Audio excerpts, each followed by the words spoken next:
Talk about being the guy that Coach Saban selected to come here and represent the defense. Obviously, we've seen you since you were on the cover of magazine as an 8th grader. It's been a long journey, but maybe just the maturation process for you and what kind of defense you think you're going to be leading and what your role is going to be. Honestly, I feel like personally it's a great honor to be here, to be one of the guys that Coach Saban has chosen. And personally, I just really want to, lead the defense in the way it's supposed to be led. I'm the type of guy, I'm a perfectionist. I want things done the right way, same as Coach Saban. And I'm hard on myself, and just as I'm hard on myself, I'm going to be hard on other guys as well. And I just want things to be, done like I said, the way it's supposed to be. And I really want to be a great leader for my team, for the defense, and I want our defense to be dominant. I want our defense to be dominant. I want our team to be dominant in all aspects, not just the defense. And I know Tua wants that as well. And we're working together hand in hand, as him being the leader on offense, me being the leader on defense, just to make that happen. So, to your right against the wall. Dylan, Paul Stockman, WTVM, Columbus, Georgia. What does Markel Benton mean to this linebacking core, and what do you want to see from him as one of the leaders of this group, for him to maybe stand out and get some more reps on the, outside of special teams and things like that? Yeah, Markel means a lot to me, man. Like, that's the crazy part. He pushes me every day in practice, and I push him. I'm on him more than ever. Just as I'm on him, I'm on all the guys that's in our room, and I want him to be the best that he could possibly be. And that's the thing with me, like being a leader too, like you have to be able to see the potential in other guys. And I see the potential in the light that he has that could shine very bright, you know what I'm saying? And I want him to, reach all of his potential and do what he can to, be in the position that I'm in, and I just want to see everyone shine. To your left over here, front row.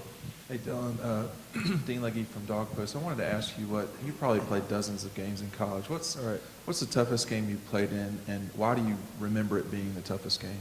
The toughest game I played in was the Georgia game last year in the SEC Championship. And the reason I say that is because it was a very aggressive game on both sides of the ball. Georgia came with it, we came with it, and I just remember after that game, I just felt like I got into a brawl. My entire body was hurting. Took me a couple of days to get back healthy and all that, to take care of myself. But that was one of the hardest games I ever played in.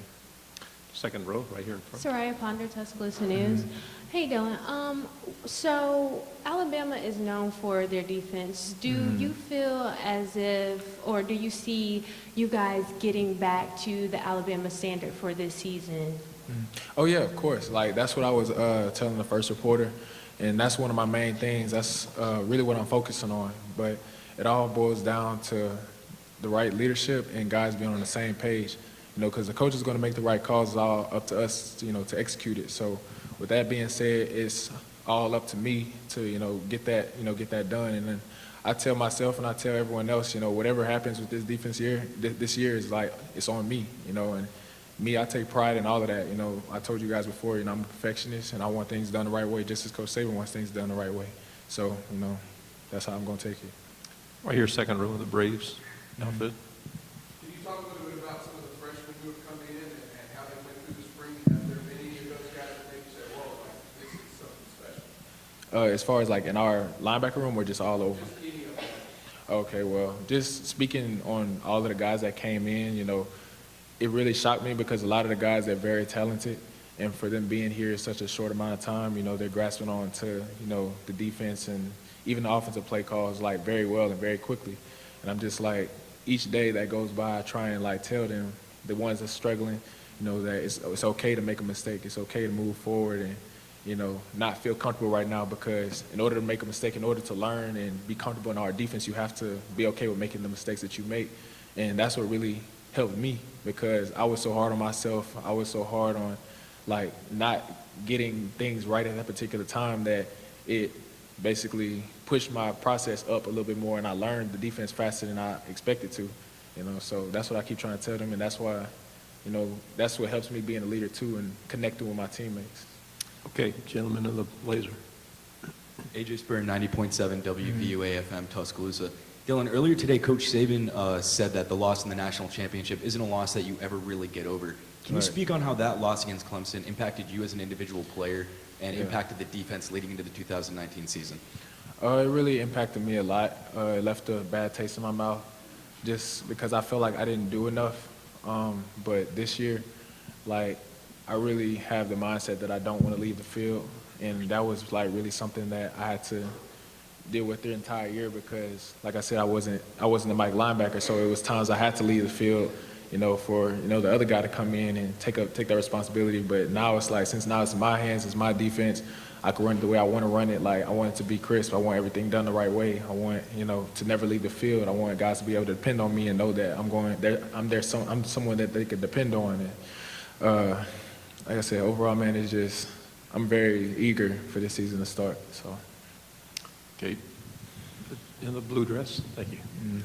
Dylan, a couple years ago, you were in the Players Tribune talking about your days with your uncle and playing football in the yard. As we try to understand a little bit more about why you're a perfectionist, what did those moments when you were 10 years old teach you about where you are right now with the Crimson Tide? Really, it was that, and also like what I went through with my dad too, because my dad, like, if I wasn't doing something the way it was supposed to be done, he made me do it over and over and over again until I got it right. And that's where that really came from. And then also just the fact that with me, I was always a competitor, so if I lost, I would always want to keep going until I won. So that helped me develop as a leader, and that really separated me too as just the player that I am today. So that goes along with me being the leader that I am, with just being on this Alabama football team and leading my teammates and being the guy that I am and pushing them, and not only worrying about myself, but like also affecting the guys around me. So. To your right, third row.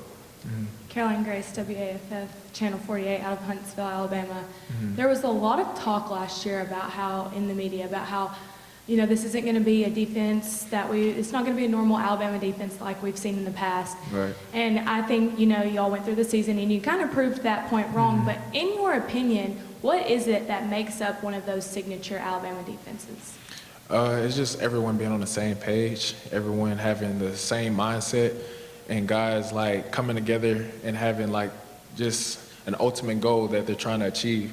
When guys come and they're more so worried about just their individual goals and not worried about what the team goal is, that's when it causes an issue. But what Coach Saban says all the time, if guys come in, do what they're supposed to do, and we win games, and it brings a lot of attention towards the team, and that'll bring awards and all that. Like, it'll come on its own, especially if we're just doing what we're supposed to do and we're the top ranked team in the country, like, and we do what we're supposed to do, like, it's gonna happen regardless. So that's why we were saying you have to be a team player.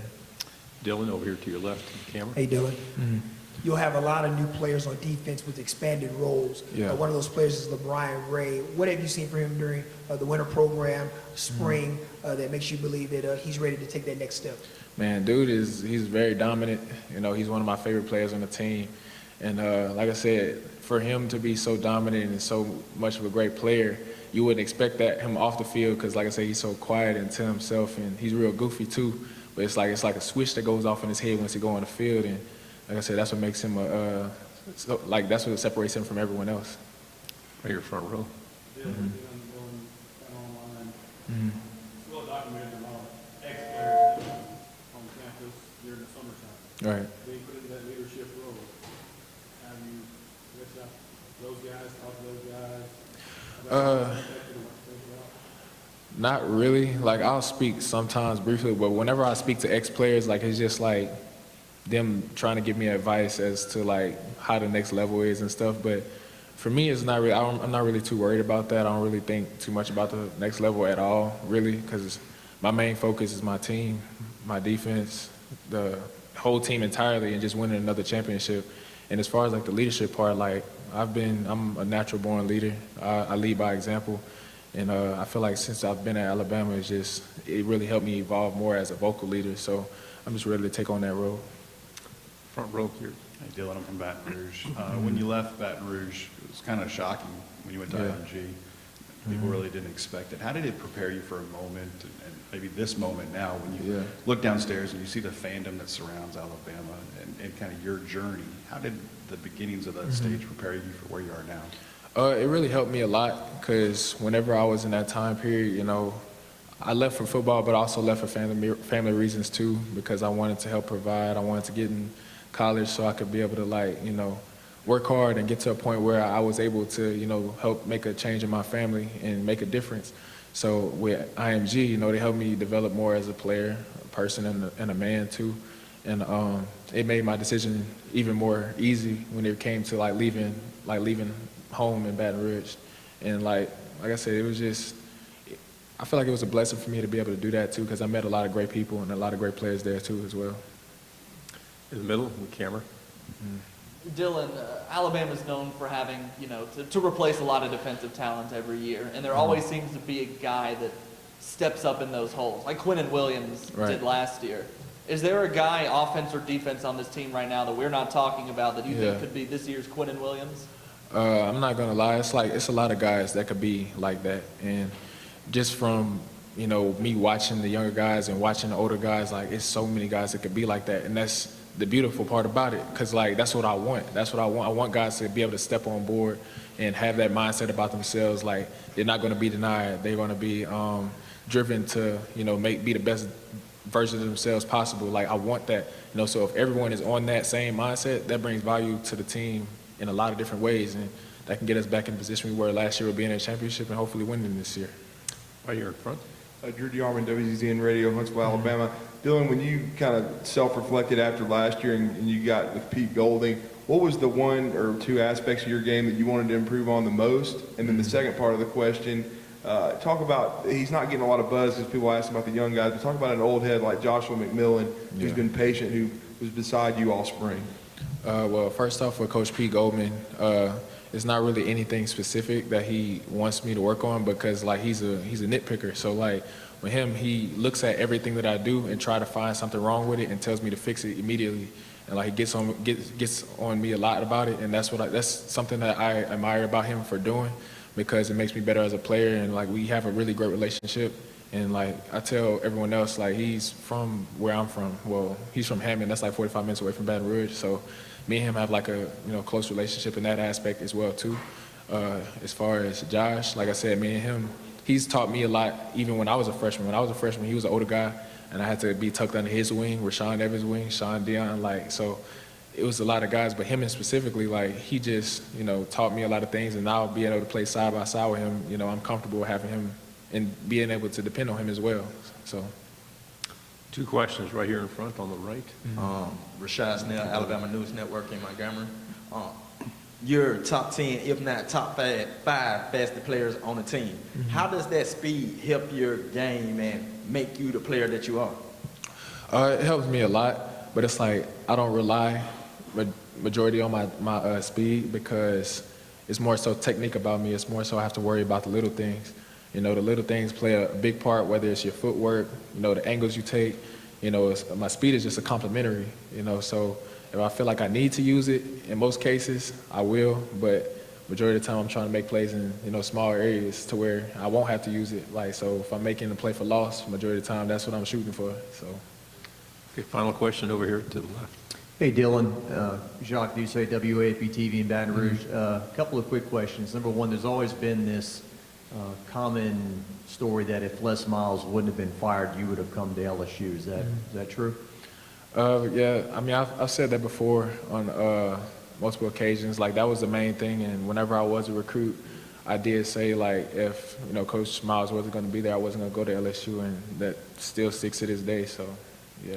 And just to follow up, you know that with LSU and Alabama, there's a lot of toxic stuff on Twitter and social media. And how have you dealt with that? You know, people who never met you, don't know anything about you, that call you a traitor, or some of these things that have happened. Well, the thing about me is, like, I'm big on, like, you know, you being, you know, the best version of you possible and growing into the individual that you're supposed to be. And I wanted to put myself in the best position to be able to do that. And I just didn't feel like staying home would be something that would, like, you know, make me grow as a player, person, and a man. And in order to grow, you have to put yourself in uncomfortable positions. So, and that's what I did. And I knew Coach Saban would take me under his wing, and I could learn from him. And like I said, Coach Saban has really a lot of great values for himself, his team, and his players. And like I said, he's a great person to learn from. Dylan, thank you very much. No problem. Thank you.